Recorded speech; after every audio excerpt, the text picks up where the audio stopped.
और कोई नहीं बात करेगी। जहाँ पे ये बोले वहाँ पे ही खत्म। जान पे में से जो आदमी बोलेगा मुनाज़र के अलावा, अगर मेरी बारी है बोलने की तो आप में से कोई नहीं बोलेगा, कोई भी।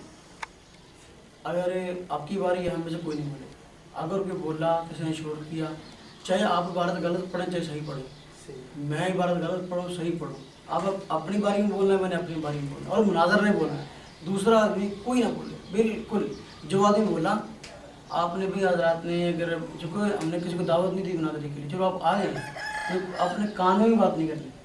जिस आदमी ने की तो ये भाई यार साहब हैं, उसको उठा के बाहर जाना लगे, माहौल तो ख़राब नहीं करना, क्योंकि हमारा मकसद है एक मसले की वजाहत।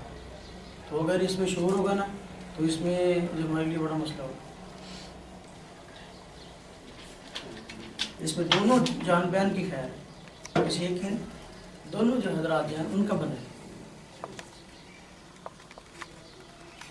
हमारी तरफ से ये मौलाना अब्दुल साहब मेरे मामन होंगे, और तो भाई अब्बास साहब हैं, तो कोई आदमी है नहीं।